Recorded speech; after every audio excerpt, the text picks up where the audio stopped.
लिया, अपने गुनाहों से तौबा कर ली, तो बाइबल कहती अब तुम्हारा शरीर पवित्र आत्मा का घर है। अब तुम्हारे शरीर में पवित्र आत्मा रहता है। तुम अपने नहीं हो, तुम यीशु मसीह का लहू देकर, दाम देकर तुम मोल ले लिए गए हो। इसलिए अपने शरीर के द्वारा परमेश्वर की महिमा करो। हालेलुया। और बाइबल कहती पवित्र आत्मा जब आप में बसता है तो क्या होता है फिर आपकी लाइफ में। बाइबल कहती जब पवित्र आत्मा दोबारा इजराइलियों के दिल में बसा, परमेश्वर ने बेबीलोन से बेबीलोन का मतलब ऐसा समझ लो कि जहां पीतलों के बंधन, जहां लोहे के बंधन आपके सिर पे, आपके पांव में, आपके कमर में लटके हुए थे और आप दिन रात मजदूरी कर रहे थे, अमीर हो गरीब हो सब बंधन में थे। एक तौबा करने के कारण परमेश्वर ने वो सारे बंधन तोड़े और उनको आजाद किया। और जब अपने देश में वापस भेजा तो उस देश के गवर्नर के दिल में डाला कि तू इनके भवन को बना के देगा। जब पवित्र आत्मा आपके जीवन में आता है तो फेवर आपकी लाइफ में आता है। जब पवित्र आत्मा आपकी जिंदगी में आता है तो इज्जत आपकी लाइफ में होती है। जब पवित्र आत्मा आपकी जिंदगी में आता है तो वो बंधनों को तोड़ता है, वो शैतानी बंधनों को तोड़ता है, वो जादू के बंधनों को तोड़ता है, वो निराशा के बंधनों को तोड़ता है, वो फाइनेंशियल कर्ज के बंधनों को आपकी लाइफ से तोड़ता है। हालेलुया। लेकिन अपने पड़ोसी को बोलो क्या तुम्हारे पास पवित्र आत्मा है? हालेलुया। बाइबल कहती पवित्र आत्मा जब आपकी जिंदगी में होता है, उसने एजरा की अगुवाई की थी, वो आपकी अगुवाई करते हैं। आपने कौन से बिजनेस में जाने, आपने कौन से कैरियर को चुनने, क्योंकि आपका पड़ोसी जिस कैरियर में कामयाब है हो सकता है आप उसमें फेल हो जाएं। आपका पड़ोसी जिस दुकान में पास हो रहा है आप उसको देखकर खोल के फेल हो जाएं, ऐसा हो सकता है।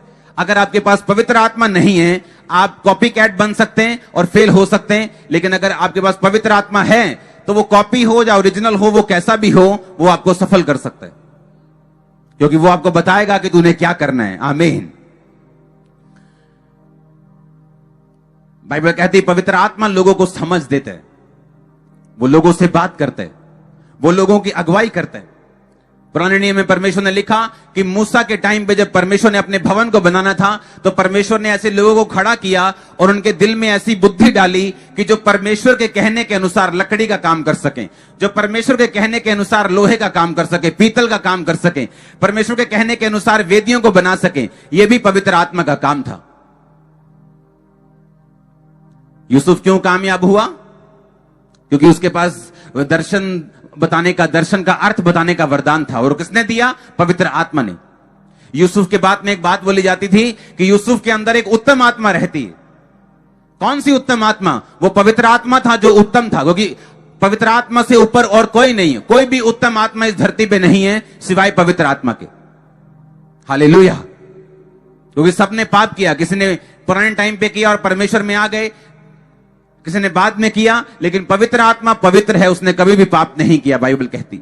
और वही उत्तम आत्मा था जो यूसुफ के अंदर रहता था और उसकी गवाही दी जाती थी कि इस बंदे के अंदर उत्तम आत्मा रहता है। और उसके अंदर एक गिफ्ट था। कौन सा? दर्शनों का अर्थ बताना। कि आप उसे अपना सपना बताते थे, वो उसका अर्थ बताता था। और वो ख्याली पुलाव नहीं होते थे, वो सपना सच होता था।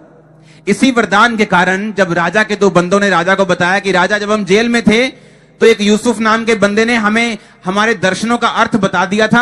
एक को उसने बताया था तू मर जाएगा 3 दिन में, एक को बताया था कि 3 दिन में तेरी पोस्ट दोबारा तुझे राजा गद्दी पे बिठा देगा, और वैसा ही हुआ था। तू उसको बुला, तेरे दर्शन का अर्थ वही बता सकता है। और बाइबल कहती है जब यूसुफ राजा के सामने आया तो उसने उस दर्शन का अर्थ बताया, और उस दर्शन के अर्थ बताने के कारण वो उस देश का प्रधानमंत्री बनाया गया। इसका मतलब क्या? इसका मतलब अगर पवित्र आत्मा आपके जीवन में है वो आपको एक खास वरदान देगा जो आपको लोगों से भिन्न करेगा, लोगों से अलग करेगा। जब पवित्र आत्मा आपकी जिंदगी में होगा वो आपको गाइड करेगा, आपके बिजनेस के लिए, आपके घर के लिए, आपकी जॉब के लिए, आपकी सेवकाई के लिए, आपके कैरियर के लिए। अगर आप डॉक्टर है तो आपको ट्रीटमेंट लोगों को देने के लिए। डॉक्टर से भी गलतियां होती हैं, हाँ या ना, क्योंकि वो भी इंसान है। पिछले दिनों में फेसबुक 6 घंटे के लिए बंद हो गया। फेसबुक, व्हाट्सएप, इंस्टाग्राम, और 447 अरब रुपए का उसको नुकसान हुआ। मतलब 447 अरब सिर्फ 6 घंटे में। और गलती क्या निकली कि एक बंदे ने गलत कमांड मार दी थी कंप्यूटर पे बैठ के। सिर्फ इस गलती के कारण लाखों करोड़ों का नुकसान हुआ।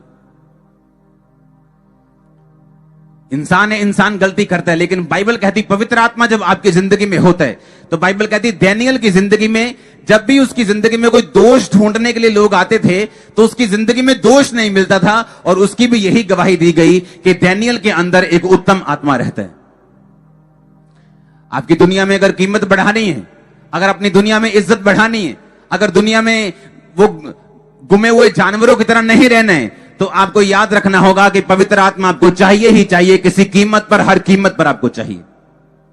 अगर वो आपके पास नहीं है, आपका टैलेंट किसी काम का नहीं, क्योंकि वो आपकी जिंदगी में बरकत दे सकता है, किसी तरह का पैसा दे पाएगा, लेकिन बाकी सब चीजों से आपको फ्री नहीं रख पाएगा, बाकी सब श्रापों से आपको सुरक्षित, प्रोटेक्टेड नहीं रख पाएगा, आपको आजाद नहीं रख पाएगा। और यही बात दाऊद जानता था। इसलिए भजन संहिता की उस आयत को हम पढ़ेंगे, उसमें लिखा, हे परमेश्वर मुझे अपने सामने से निकाल ना दे और अपने पवित्र आत्मा को मुझसे अलग ना कर।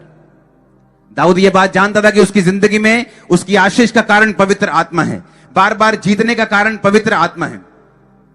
इसलिए उसने परमेश्वर से प्रार्थना की, जब उसने पाप किया, कि प्रभु अपने पवित्र आत्मा को मुझसे अलग ना कर और मुझे अपने सामने से निकाल ना दे। जब पवित्र आत्मा आपकी जिंदगी में होता है, वो आपको स्पेशल वरदान देता है, आपको खास वरदान देता है, आपको खास काम करने की शक्ति देता है। वो किसी भी डिपार्टमेंट में हो सकती, और उसी के कारण आप ब्लेस किए जाते हैं। हर बंदे की कॉलिंग पास्टर बनना नहीं है, हर इंसान की कॉलिंग इवेंजलिस्ट बनना नहीं है, हर इंसान की कॉलिंग मीडिया में जाना नहीं। हर एक व्यक्ति की कॉलिंग अलग अलग है, और पवित्र आत्मा अगर आपकी जिंदगी में है, वो आपकी कॉलिंग को, आपकी बुलाहट को परफेक्ट करता है, आपको तेज करता है, वो आपको शार्प करता है, आपको लल्लू सा नहीं रहने देता। वो कितने मेरी बातों को समझ रहे हैं?